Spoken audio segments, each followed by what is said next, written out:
ഞാൻ ഒരു കാര്യം കാണിച്ചു തരാനാണ് ഇന്ന് വീഡിയോ ചെയ്യുന്നത് കേട്ടോ. ഒരു കാര്യം, ഇതിന് മുമ്പ് ഒരു വീഡിയോ ഞാൻ ചെയ്തിട്ടുണ്ടായിരുന്നു. ഓക്കെ, അതായത് ബെറ്റിംഗ് പ്ലാറ്റ്ഫോം ആയിട്ടുള്ള പേര് ഞാൻ ഓർക്കുന്നില്ല, കളർ പ്രഡിക്ഷനാണ്. ആ ഗെയിം ഒരു ഫേമസ് യൂട്യൂബറായിട്ടുള്ള സുജിൻ, മല്ലു ഫാമിലി സുജിൻ കളിച്ചിട്ട് അതുമായി ബന്ധപ്പെട്ടുള്ള കുറേ കാര്യങ്ങൾ നമ്മൾ സംസാരിച്ചിട്ടുണ്ട് അല്ലേ. ഇപ്പോൾ റീസെൻ്റ്ലി ഞാൻ കുറേ ന്യൂസ് കേൾക്കുന്നുണ്ട്, കുറേ ആൾക്കാരുടെ പൈസ പോയിന്നും അതുപോലെ തന്നെ അത് സ്റ്റോപ്പായിന്നും എന്നൊക്കെ കേൾക്കുന്നു. അപ്പോൾ നല്ല രീതിയിൽ ആ വാട്സപ്പ് ഗ്രൂപ്പിൽ ആളുകൾ സുജിനെ വിമർശിച്ചുകൊണ്ടും സുജിനെതിരെ കേസ് കൊടുക്കാമെന്നൊക്കെ പറഞ്ഞിട്ട് ഒരുപാട് പേര് മെസ്സേജ് അയക്കുന്നുണ്ട്, വോയിസ് മെസ്സേജ് അയക്കുന്നുണ്ട് ഒക്കെ ഞാൻ കണ്ടു. അപ്പം ഞാൻ ഈ കാര്യമാണ് സംസാരിക്കുന്നത്. ഓക്കെ ഗായ്സ്, ആദ്യം ഞാൻ സുജിൻ പറഞ്ഞിട്ടുള്ള കുറച്ച് കാര്യങ്ങളുണ്ട്. ഇൻസ്റ്റയിൽ സുജിൻ്റെ റീസെൻ്റ് ആയിട്ടുള്ള ഒരു വീഡിയോ ഉണ്ട്, അത് ഞാൻ കാണിക്കാം. ഓക്കെ,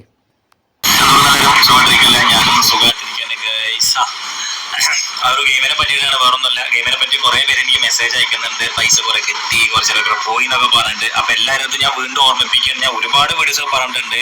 ഗെയിമാണ്, ചിലപ്പോൾ നിങ്ങളുടെ കയ്യിൽ നിന്ന് പോയേക്കാം, ചിലപ്പോൾ കിട്ടിയേക്കാം. എങ്ങനെയാണെന്നുണ്ടെങ്കിലും അത് നിങ്ങൾക്കാണ്. അപ്പൊ എന്തായാലും സൂക്ഷിച്ച് കളിക്കുന്ന ആൾക്കാർ. ഓക്കെ, അപ്പൊ എന്തായാലും പറയാൻ എത്രത്തുള്ളൂ. ഞാൻ എപ്പോഴേക്കും മെസ്സേജ് വന്നപ്പോൾ ഇത് തോന്നി, കാരണം ഒന്നോട് പറയാൻ തോന്നി, അതുകൊണ്ടാണ് ഞാൻ പറയുന്നത്. സൂക്ഷിച്ച് കളിക്കുക, നിങ്ങളുടെ സ്വന്തം പൈസയാണ്. അപ്പോൾ ഒരിക്കലും താല്പര്യമില്ലാത്ത ആൾക്കാർ ഒരിക്കലും എന്തെങ്കിലും പൈസ കൊണ്ടിട്ടിട്ട് കളിക്കാതിരിക്കുക. ഓക്കെ, അറിയാലോ, ബെറ്റിംഗ് ആണ്. പൈസ ചിലപ്പോൾ പോയേക്കാം, കിട്ടിയേക്കാം. കിട്ടിയാലും പോയാലും അത് ഇങ്ങടെയാണെന്നുള്ളത് മനസ്സിലാക്കണം. ഓക്കെ, എനിക്ക് കളിച്ചത് പൈസ കിട്ടി എന്നുള്ളത് കൊണ്ട് മാത്രമാണ് ഞാൻ ആ കമ്പനിയായിട്ട് ഇതായിട്ട് പ്രൊമോട്ട് ചെയ്യാന്ന് വിചാരിച്ചത്. അപ്പൊ എന്തായാലും നിങ്ങൾ സൂക്ഷിച്ച് കളിക്കുക, നിങ്ങളെ സ്വന്തം റിസ്ക് തന്നെ കളിക്കുക. ഈ പറയുന്ന കാര്യം എന്താണെന്ന് മനസ്സിലായല്ലോ. ഇതൊരു ബെറ്റിംഗ് പ്ലാറ്റ്ഫോമാണ്, സൂക്ഷിച്ച് കളിക്കുക. അതായത് എനിക്ക് പൈസ ഇട്ട് കളിച്ചിട്ട് കിട്ടിയതുകൊണ്ടാണ് ഞാനിത് റെക്കമെൻഡ് ചെയ്യുന്നത്. താല്പര്യമില്ലാതെ ആരും കളിക്കരുത്. അങ്ങനെ കുറേ കാര്യങ്ങൾ, അതായത് നമ്മൾ ഒരു മുൻകൂർ ജാമ്യം എടുക്കുക എന്ന് പറയുമല്ലോ, അതാണ് സംഭവം. സത്യത്തിൽ ഇത് മുൻകൂർ ജാമ്യമല്ല. അങ്ങനെ ആണെങ്കിൽ, ഇങ്ങനെ റിസ്ക് ഉള്ള സംഭവമാണെങ്കിൽ എന്തിനാണ് ഇത് റെക്കമെൻഡ് ചെയ്തത്? അതാണ് എൻ്റെ ക്വസ്റ്റ്യൻ. അങ്ങനെ റിസ്കിൻ പ്ലാറ്റ്ഫോം നമ്മൾ റെക്കമെൻഡ് ചെയ്യേണ്ടത് ഒന്നാണോ? നിങ്ങൾ പറ. പൈസ ഇട്ടിട്ട് അത് കിട്ടുമോ ഇല്ലയോ എന്ന് ഉറപ്പില്ലാത്ത ഒരു റിസ്കിൻ പ്ലാറ്റ്ഫോം നമ്മൾ റെക്കമെൻഡ് ചെയ്യാൻ പാടുണ്ടോ? ട്രേഡിംഗ് ആണെങ്കിലും എന്താണെങ്കിലും ഒട്ടുമില്ല. കാരണം അതിൻ്റെ ബാക്കിൽ കുറേ പേർക്ക് പൈസ പോവാം, ചിലർക്ക് കിട്ടാം. 50-50 അങ്ങനെ ഒരു സംഭവം നമ്മൾ ഒരാൾക്ക് റെക്കമെൻഡ് ചെയ്യേണ്ട കാര്യമില്ല. ഇവിടെ സുജിൻ ചെയ്തേക്കുന്ന പ്രശ്നം എന്താണ്? അവൻ്റെ മിസ്റ്റേക്ക് മനസ്സിലാവുന്നില്ല. അവൻ ചെയ്ത തെറ്റ് മനസ്സിലാക്കാതെ അതിനെ അവൻ ന്യായീകരിക്കുകയാണ് ചെയ്യുന്നത്. അവനത് റെക്കമെൻഡ് ചെയ്ത് കൊടുക്കുക. നിങ്ങളിങ്ങനെ കളിച്ചാൽ നിങ്ങൾക്ക് റിസ്ക്കാണ്, എനിക്ക് കുറേ പൈസ കിട്ടിയിട്ടുണ്ട്, അതുകൊണ്ട് നിങ്ങൾക്ക് കിട്ടും എന്ന് പറഞ്ഞ് റെക്കമെൻഡ് ചെയ്ത് കൊടുത്ത് വാട്സപ്പ് ഗ്രൂപ്പ് ഉണ്ടാക്കി, ടെലഗ്രാം ചാനൽ ഉണ്ടാക്കി, ആളുകളെ കൂട്ടി എന്നും ഇതിൻ്റെ കാര്യങ്ങൾ ഡിസ്കസ് ചെയ്ത് പ്രഡിക്ഷൻ്റെ സമയമാകുമ്പോൾ ഇന്നത് വെക്കുക, ഇന്നത് ബെറ്റ് ചെയ്യുക, അങ്ങനെ കാര്യങ്ങളൊക്കെ പറഞ്ഞു കൊടുത്ത് ഇതൊക്കെ ചെയ്യേണ്ട കാര്യമുണ്ടോ? ഞാൻ അതാണ് ചോദിക്കുന്നത്.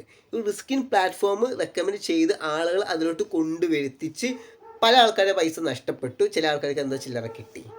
ഇതാണ് സംഭവം, ഇതാണ് ബിസിനസ്. റെഫറൽ കമ്മീഷൻ കിട്ടുന്നതുകൊണ്ട് സുജിന് നല്ല ലാഭമുണ്ട്. റെഫറൽ കമ്മീഷൻ ഒരു 10 പേരോ 100 പേരൊക്കെ ജോയിൻ ചെയ്ത് കഴിഞ്ഞാൽ ഇതിന് ചെയിൻ പോലെയാണ്. ആളുകൾ ജോയിൻ അനുസരിച്ച് റെഫറൽ കമ്മീഷൻ കിട്ടും, സുജിന് എക്സ്ട്രാ പൈസ കിട്ടും. അതാണ് അവൻ്റെ ബിസിനസ്. അപ്പോൾ ഇതിന് വേണ്ടിയിട്ട് എത്രയും കൂട്ടാവുന്നോ അത്രയും ആളുകളെ കൂട്ടിക്കൊണ്ടുവരണം. ചെയിൻ പോലെ, നമ്മൾ പണ്ടത്തെ ML ഉണ്ടല്ലോ, തട്ടിപ്പ്, ആ സിസ്റ്റം. അപ്പം ഇതാണ് ഇവിടെ നടക്കുന്ന ബിസിനസ്. ഇതിന് കുറേ ആൾക്കാർ ഇത് വിശ്വസിച്ച് കുറേ പേര് ജോയിൻ ചെയ്യാനും കുറേ പേര് നിൽക്കാനും കുറേ ആൾക്കാർ പൈസ ഇട്ട് കളിക്കാനും എന്നിട്ട് അതിന് കുറേ പേർക്ക് പൈസ പോകാനും ഈ മണ്ടന്മാരായിട്ടുള്ള ആളുകൾ ഇതിന് നിൽക്കുന്നുണ്ടല്ലോ എന്ന് ഞാൻ ചിന്തിക്കുന്നു. ഇതൊന്നും ചിന്തിക്കാതെ എനിക്ക് മനസ്സിലായ ഒരു കാര്യം ഞാൻ പറയാം. നമ്മുടെ നാട്ടിലൊരു പ്രശ്നമുണ്ട്. നമുക്ക് കൈ നനയാതെ ഇങ്ങനെ മീൻ പിടിക്കാമെന്ന് ആൾക്കാർക്ക് അറിയണം. അതായത് അതാണ് ആൾക്കാർക്ക് വേണ്ടത്. ജോലി ചെയ്യാതെ പൈസ ഉണ്ടാക്കണം, വിയർക്കാതെ പൈസ ഉണ്ടാക്കണം, എഫേർട്ട് എടുക്കാതെ ക്യാഷ് ഉണ്ടാക്കണം. അങ്ങനെ ഒരു സംഭവം ഇല്ല. എഫേർട്ട് ഇല്ലാതെ നമുക്ക് പ്രോഫിറ്റോ അല്ലെങ്കിൽ നമുക്ക് അതിനുള്ള കിട്ടത്തില്ല. ഒരു സംഭവം നേടാൻ പറ്റില്ല. അതാണ് സത്യം. നമ്മുടെ എഫേർട്ട് അത് എന്തിലും നമ്മളത് എടുക്കണം, എന്നാലും നമുക്കതിൽ വിജയം ഉണ്ടാവുള്ളൂ, അല്ലെങ്കിൽ നഷ്ടമേ ഉണ്ടാകത്തുള്ളൂ. നമ്മുടെ മലയാളീസിൻ്റെ മെയിൻ പ്രശ്നമാണ്. എനിക്ക് ഈ സംഭവം ഉണ്ടായൊരു വ്യക്തിയാണ് ഞാൻ പറഞ്ഞത്. അതായത് ഇതിനൊരു വിക്ടിമാണ് ഞാൻ. ഇതുപോലെ തന്നെ പ്രഡിക്ഷൻ ഗെയിംസ് കളിച്ച് നഷ്ടപ്പെട്ടൊരു വ്യക്തിയാണ് ഞാൻ. എൻ്റെ ഒരുപാട് പൈസ നഷ്ടപ്പെട്ടിട്ടുണ്ട്. എൻ്റെത് 500,000 ഒന്നല്ല, എൻ്റെ ഏകദേശം 50,000 രൂപയോളം പോയിട്ടുണ്ട് ഈ പ്രഡിക്ഷൻ ഗെയിമിൽ നിന്ന്.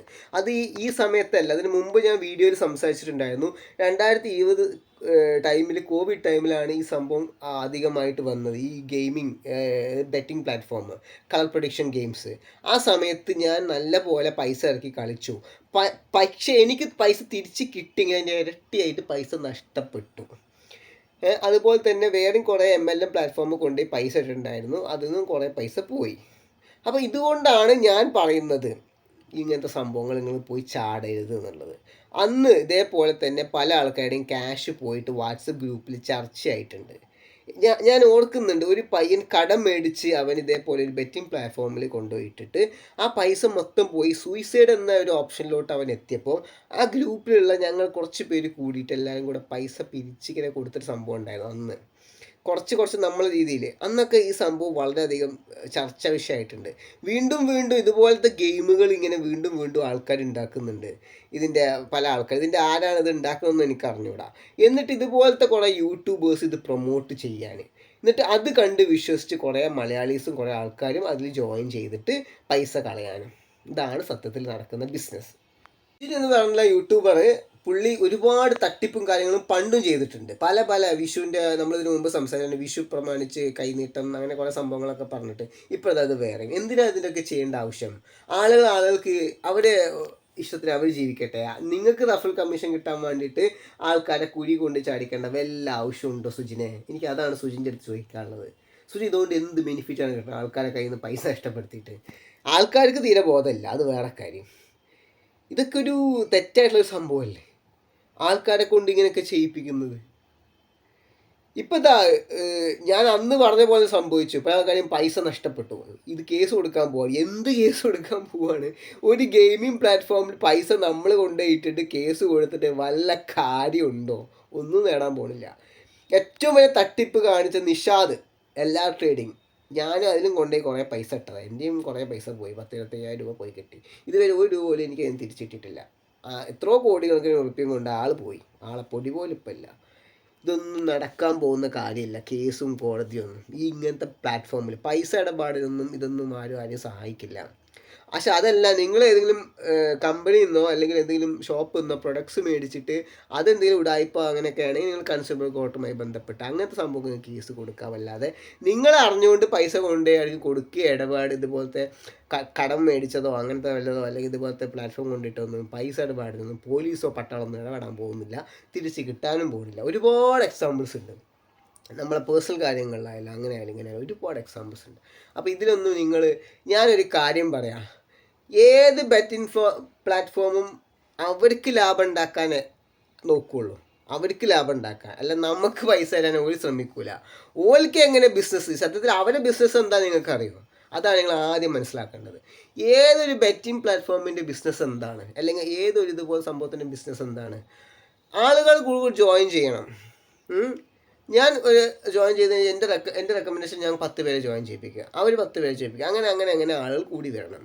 ഈ ആളുകൾ കൂടി വരുന്ന പൈസ ഇട്ട് കഴിഞ്ഞാൽ എന്തൊക്കെ പറഞ്ഞാലും അതിൽ നിന്ന് കുറച്ച് പേർക്ക് അവർ ചില്ലറ കൊടുക്കുമായിരിക്കും. ബാക്കി കുറച്ച് പേര് എന്തായാലും ആ പൈസ കിട്ടത്തില്ല, അത് അവർക്ക് ലോസ് ആയിരിക്കും. അത് കമ്പനിക്ക് പോകും, അത് ഉണ്ടാക്കിയ ആൾക്കാർക്ക്. അതാണ് അവരുടെ പ്രോഫിറ്റ്. അപ്പോൾ ഇത്രയും ഒരു നഷ്ടം വരുന്നൊരു സംഭവത്തിന് നമ്മൾ മറ്റുള്ള ആൾക്കാരെ റെക്കമെൻഡ് ചെയ്യേണ്ട കാര്യമുണ്ടോ? അവർക്കും നമ്മൾ എന്തിനാണ് വെറുതെ അവരെയും നമ്മളെ ലോസിലോട്ട് കൊണ്ടുപോകേണ്ട ആവശ്യം? നമ്മളെല്ലാവരെയും ഒരുപോലെ ട്രീറ്റ് ചെയ്യുക.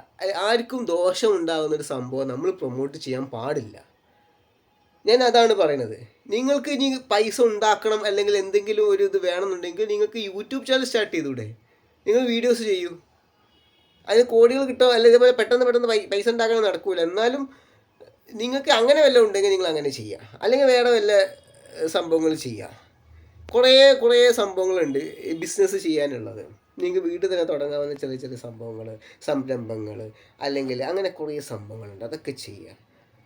അങ്ങനെയൊക്കെ നമുക്ക് ഇതൊക്കെ ചെയ്യാൻ പറ്റും. അല്ലാതെ ഈ ഉടായ്പ പരിപാടിയിൽ പൈസ ഉണ്ടാക്കുക പറഞ്ഞാൽ ഗെയിം ഇതൊന്നും ആപ്റ്റല്ല. പിന്നെ വേറെ കാര്യം എന്താ വെച്ച് കഴിഞ്ഞാൽ ഈ കമ്പനിയൊന്നും ശാശ്വതമല്ല. ഇവർക്ക് കിട്ടേണ്ട പൈസ കിട്ടിക്കഴിഞ്ഞാൽ ഒരു ദിവസം ഇവരെ കാണാനുണ്ടാവില്ല, ഇവർ പൊടി തട്ടിപ്പോവും. അങ്ങനെ സംഭവിച്ചിട്ടുണ്ട്. ഇതിനു മുമ്പ് ഞാൻ സംസാരിച്ചു. ഇപ്പോൾ ഒരു സ്ത്രീയുടെ ഒരു വോയിസ് ഞാൻ കേട്ടു. ആ വോയിസ് ഞാൻ കേൾപ്പിക്കാം കേട്ടോ. കേസ് കൊടുക്കാൻ പോവാന്നൊക്കെ പറഞ്ഞിട്ട്. ഓക്കെ, എന്തായാലും കുഴപ്പമില്ല. എൻ്റെ 500 പോയുള്ളൂ. ദൈവത്തിന് സ്തുതി, അത്ര എനിക്ക് പറയാനുള്ളൂ. ഇനി എന്തായാലും നമ്മുടെ മുൻപ് ആരോ പറഞ്ഞ് ഞാൻ കേട്ടു, എന്താ പറയാ, പല വഴികൾ അതിനകത്ത് പല രീതികൾ കൊടുത്തിരുന്നു. അപ്പൊ അതിൽ ഏതെങ്കിലും ഒന്ന് മാറി മാറി ട്രൈ ചെയ്യാൻ. പക്ഷെ മാറി മാറി ട്രൈ ചെയ്യുമ്പോൾ നമ്മുടെ അതേപോലെ മാറി മാറി പൈസ പോകുന്നല്ലേ ചെയ്യണത്.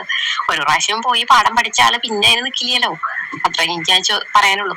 പിന്നെ എന്തായാലും ഇനി ആരും പൈസ അങ്ങോട്ട് ഇട്ട് കളിക്കണ്ടെന്ന് എനിക്ക് തോന്നുന്നു. ഞാൻ ആർക്കും ആരുടെയും അഭിപ്രായ വ്യത്യാസം പറയൊന്നുമല്ല. ഇട്ട് കളിക്കേണ്ട, ഉള്ളത് കൊണ്ട് മെയിൻറ്റെയിൻ ചെയ്ത് പോവാൻ തോന്നുന്നു. ഞാൻ എന്തായാലും ഇതിന് 500 രൂപ പോയി, അതിപ്പോ നമുക്ക് പ്രത്യേകിച്ച് ഒന്നും ചെയ്യാനായിട്ട് പറ്റില്ല. ഞാൻ അതിന്റെ ലീഗലായുള്ള വശങ്ങളിലൂടെ പോകുന്നുണ്ട് പറഞ്ഞു കഴിഞ്ഞാൽ എനിക്കിവിടെ അറിയുന്ന ഒരു കസിൻ, ഞങ്ങളുടെ ഒരു ഇവിടെ പോലീസ് സ്റ്റേഷൻ SP ആണ്. ആളുമായിട്ട് ഇതുമായി ഈ സംഭവവുമായി ബന്ധപ്പെട്ട് സംസാരിക്കുന്നുണ്ട്. 4 മണിക്കാണ് ആളുടെ മീറ്റപ്പ് വെച്ചിരിക്കുന്നത്. അപ്പോൾ അതിനെക്കുറിച്ച് എന്തെങ്കിലും കൂടുതലായി ഡീറ്റെയിൽസ് കിട്ടുകയാണെങ്കിൽ അപ്പം ഞാൻ നിങ്ങളോട് പറയാം.